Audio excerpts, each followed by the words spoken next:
സമര പോരാളിയും ഒക്കെ ആയിരുന്നു. ഞങ്ങൾക്ക് പറയണമെങ്കിൽ പറയാനുള്ള വാക്കുകൾ കിട്ടുന്നില്ല. അത്ര പാവപ്പെട്ടവർക്ക് വേണ്ടി ത്യാഗം സഹിച്ച എന്തോ പോലീസ് സ്റ്റേഷനിൽ മൃതപ്രായനാക്കി ഒടുവിൽ ജീവനുള്ളത് കൊണ്ടാണ് അദ്ദേഹത്തെ ഒരു ഹോസ്പിറ്റലിൻ്റെ കോമ്പൗണ്ടിലിട്ടിട്ട് അത്ര ത്യാഗം അനുഭവിച്ച മനുഷ്യനാണ്. ആ മനുഷ്യനെ ലോകം പോലും ഈ ലോകമുള്ള കാലം വരെ മറക്കില്ല. ഞാൻ VS എന്ന് പറഞ്ഞാൽ നമുക്ക് പ്രിയപ്പെട്ട ഒരു നേതാവാണ്. അദ്ദേഹമാണ് നമ്മളെ കമ്പനി രക്ഷപ്പെടുത്തിയത്. ഉമ്മൻചാണ്ടിയുടെ കാലത്ത് എയർപോർട്ട് എടുത്തപ്പോൾ 90 കോടി രൂപ ഉമ്മൻചാണ്ടിയെ ഏൽപ്പിച്ചു. ഞങ്ങൾ തൊഴിലാളികളെ പിരിച്ചുവിടാൻ വേണ്ടി 1.5 ലക്ഷം വെച്ച് കൊടുത്തു വിടാനാണ് ഉമ്മൻചാണ്ടി പറഞ്ഞത്. അപ്പോൾ ഇദ്ദേഹം മുഖ്യമന്ത്രി ആയപ്പോഴാണ് ഉമ്മൻചാണ്ടി മാറി മുഖ്യമന്ത്രി ആയപ്പോഴത്തേക്ക് തൊഴിലാളി കരഞ്ഞുകൊണ്ട് പോകരുത്. അപ്പോൾ അദ്ദേഹമാണ് ഞങ്ങളെ രക്ഷപ്പെടുത്തിയത്. ഇന്ന് ഇന്ത്യയിൽ ജീവിച്ചിരിക്കുന്ന കമ്മ്യൂണിസ്റ്റുകാരിൽ ഏറ്റവും സംശുദ്ധമായ ഒരു പാർട്ടി സഖാവാണ്. ആ സഖാവിൻ്റെ നിര്യാണം വളരെ അധികം വേദനാജനം. VS എന്ന് പറഞ്ഞാൽ അങ്ങനെ ഒരുപാട് പരിചയമുണ്ടെന്നുള്ള രീതിയിലല്ല രാഷ്ട്രീയമായാലും എന്തായാലും സംഭവം. ഒരു ഇന്ത്യക്ക് സ്വാതന്ത്ര്യം കിട്ടുന്നതിന് മുമ്പുള്ള ഒരു നേതാവ് മരിച്ചത് നേരിട്ട് കാണാനും 100 വയസ്സിന് അതീതമായ ഒരാൾ മരിക്കുമ്പോൾ അതിങ്ങനെ ഒരു പൊതുദർശനത്തിന് പങ്കെടുക്കാനും ഇന്ന് ജോലിയില്ലാത്ത രീതിയിൽ ഉൾപ്പെടെ സമയമുള്ളത് കൊണ്ട് വന്നു ചേർന്നതാണ്. പിന്നെ കമ്മ്യൂണിസത്തിലുള്ള ചായ്വ് കുടുംബപരമായിട്ട് കുറച്ചുണ്ട്, അതും ഇതിലൊരു പങ്ക് വഹിച്ചു കാണാം. കറകളഞ്ഞ രാഷ്ട്രീയ നേതാവ്, കറയില്ലാത്ത രാഷ്ട്രീയ നേതാവ്. ഇതിനെ യുവജനങ്ങൾക്ക് മനസ്സിലാക്കാൻ വേണ്ടി വരും തലമുറയ്ക്ക് പാഠ്യപദ്ധതിയിൽ ഉൾപ്പെടുത്തണം. ഒരു യുഗാന്ത്യം എന്ന വേദനയോടെ നമുക്ക് ഓർക്കാം. VSൻ്റെ കാലഘട്ടത്തിൽ സംഘടനാ പ്രവർത്തനം ചെയ്യാൻ സാധിച്ചതിൽ വളരെയധികം അഭിമാനം തോന്നുന്നു. അദ്ദേഹത്തിൻ്റെ വേദനയിൽ പങ്കുചേരുന്നു, വിയോഗത്തിൽ പങ്കുചേരുന്നു. ധീരനായൊരു സഖാവ്. നമ്മൾ ജനിച്ച ശേഷം നമ്മൾ ഈ കാലഘട്ടത്തിലെല്ലാം നമുക്കൊരു എന്താ പറയുക, ഒരു പ്രചോദനമാണ്. ഈ പാർട്ടിനോടും ഈ പാർട്ടീൻ്റെ പ്രവർത്തനത്തെ പറ്റിയിട്ടും എങ്ങനെ പ്രവർത്തിക്കണം എന്നുള്ളതിനെ പറ്റിയിട്ടൊക്കെ വളരെയേറെ പ്രചോദനമാണ്. അതുകൊണ്ട് ധീരനായ നേതാവ് ഇനിയൊരു യുഗത്തിൽ നമ്മൾ ഈ കാര്യത്തിൽ കാണാൻ കഴിയുമെന്ന് തോന്നുന്നില്ല. നല്ലൊരു നേതാവാണ്. ഇപ്പം നമ്മൾ കാണാൻ വന്നില്ലെങ്കിൽ ഇനി നമുക്ക് ഒരിക്കലും പറ്റത്തില്ല ജീവിതത്തിൽ.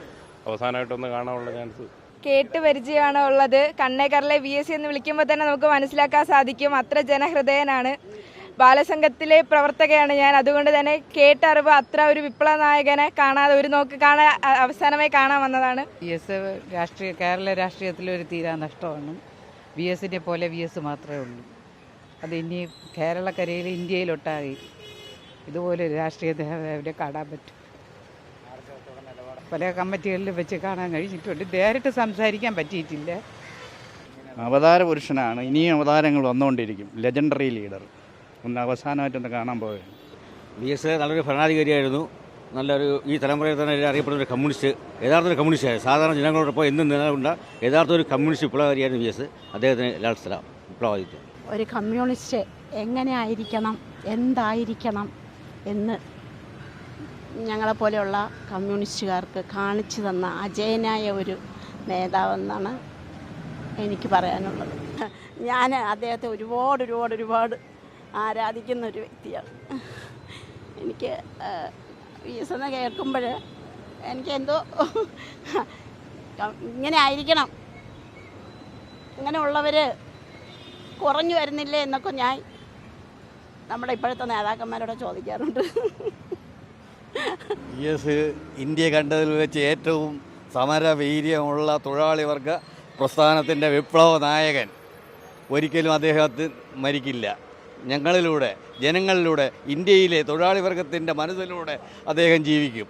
സമരങ്ങളെയൊക്കെ ഏറ്റവും സർഗാത്മകമാക്കിയ ഒരാളാണ്. പിന്നെ എൻ്റെ തലമുറയിലെ എഴുത്തുകാർ, ചലച്ചിത്ര പ്രവർത്തകരെയൊക്കെ ചേർത്ത് പിടിച്ചൊരു, അതിപ്പോൾ പ്രതിപക്ഷ നേതാവായിരിക്കുമ്പോഴും മുഖ്യമന്ത്രി ആയിരിക്കുമ്പോഴും 14 വർഷം അല്ലെങ്കിൽ 15 വർഷം പ്രതിപക്ഷ നേതാവായിരിക്കുമ്പോഴൊക്കെ നമ്മൾ ഇപ്പോൾ എൻ്റെ തലമുറയിലുള്ളവർ പോയിട്ട് കാണുമ്പോൾ അല്ലെങ്കിൽ ഒരാവശ്യം ഉന്നയിക്കുമ്പോഴൊക്കെ അതിനോട് കാണിക്കുന്ന, അതായത് അത്രയും ചെറുപ്പമാകാൻ പറ്റുന്ന ഒരാൾ, ഏറ്റവും യുവാവായിരിക്കുന്ന ഒരാളോട് എങ്ങനെ പെരുമാറണമെന്നും ഏറ്റവും മുതിർന്ന ഒരാളോട് എങ്ങനെ പെരുമാറണമെന്നും അതിന് പിന്നെ രാഷ്ട്രീയമൊന്നുമില്ല, കക്ഷി രാഷ്ട്രീയത്തിന് അതീതമായിട്ട് പെരുമാറുകയൊക്കെ ചെയ്ത ഒരാൾ. പിന്നെ ഈ സമരമാണ് ഏറ്റവും പ്രധാനപ്പെട്ട. സമരത്തിൽ ഇത്രയും സർഗാത്മകമാക്കിയ ഒരാൾ വേറെ ഉണ്ടാവില്ല. എല്ലാവർക്കും ഒരു പരിമിതികളുണ്ടായിരുന്നു സമരം. അപ്പം ഏറ്റവും രാഷ്ട്രീയമായിട്ട് ഇപ്പം KK രമയെ ആശ്ലേഷിക്കുന്നത് പോലെ തന്നെയാണ് ഒരു പക്ഷേ ഇപ്പോൾ ഏറ്റവും എഴുന്നേറ്റ് നടക്കുന്ന ഒരാളാണെങ്കിൽ ഒരു BJP സഹയാത്രികനെ പോലും ഉൾക്കൊള്ളുന്നത്. അപ്പം അങ്ങനെയൊക്കെ കാണുന്ന ഒരാൾ എന്നുള്ള രീതിയിലാണ് നമ്മൾ കണ്ടുകൊണ്ടിരിക്കുന്നത്. അപ്പം ഏറ്റവും ഹൃദയത്തോട് വേണ്ടപ്പെട്ട ഒരാൾ വേർപിരിഞ്ഞു എന്നുള്ളതുകൊണ്ടാണ് ഇത്രയും മണിക്കൂറുകൾ ഇങ്ങനെ ചെലവിട്ടിട്ട് ഇതിന് പോകുന്നത്. VS-നോടുള്ള ഒരു വൈകാരികമായിട്ടുള്ളൊരു സ്നേഹമുണ്ടല്ലോ, ആ സ്നേഹം പറഞ്ഞറിയിക്കാൻ പറ്റില്ല. ഞാൻ കേരള ഗവൺമെൻറ് നഴ്സസ് അസോസിയേഷൻ്റെ സംസ്ഥാന കമ്മിറ്റി നേതാവ് കൂടെയാണ്. അപ്പോൾ ഞങ്ങളുടെ VS-ൻ്റെ വൈഫ് ഒബ്വിയസ്ലി KGNA ഞങ്ങളുടെ സംഘടനയുടെ ആളായിരുന്നു. അതുകൊണ്ട് തന്നെ VS-നോട് ഞങ്ങൾ നഴ്സുമാരോട് ഒരു പ്രത്യേക സ്നേഹമുണ്ടെന്ന് തന്നെ ഞങ്ങൾ എപ്പോഴും കരുതുന്നു. ഞങ്ങൾ കണ്ണൂർ സമ്മേളനത്തിൽ പൊതുസമ്മേളനത്തിന് ഉദ്ഘാടനം ചെയ്തതും എല്ലാം VS ആയിരുന്നു. അന്ന് ഞങ്ങൾ വളരെയധികം ഞങ്ങൾക്കുള്ളൊരു സ്നേഹം, VS-നോടുള്ള സ്നേഹം പറഞ്ഞറിയിക്കാൻ പറ്റില്ല. VS-നെ കാണാൻ വരണമെന്നുള്ളത് വളരെ വലിയൊരു ആഗ്രഹമായിരുന്നു. VS നമുക്കൊരു വികാരം തന്നെയാണ്. പറയുകയാണെങ്കിൽ 15 വയസ്സ് തൊട്ട് രാഷ്ട്രീയത്തിലുള്ള ആളാണ്. അപ്പോൾ നമുക്കെല്ലാവർക്കും ഒരു ഇൻസ്പിറേഷനാണ് ഇങ്ങനെ ഒരു ലീഡർ എന്ന് പറയുന്നത്. അതെ, സമരനായകൻ തന്നെയാണ്. അതെ.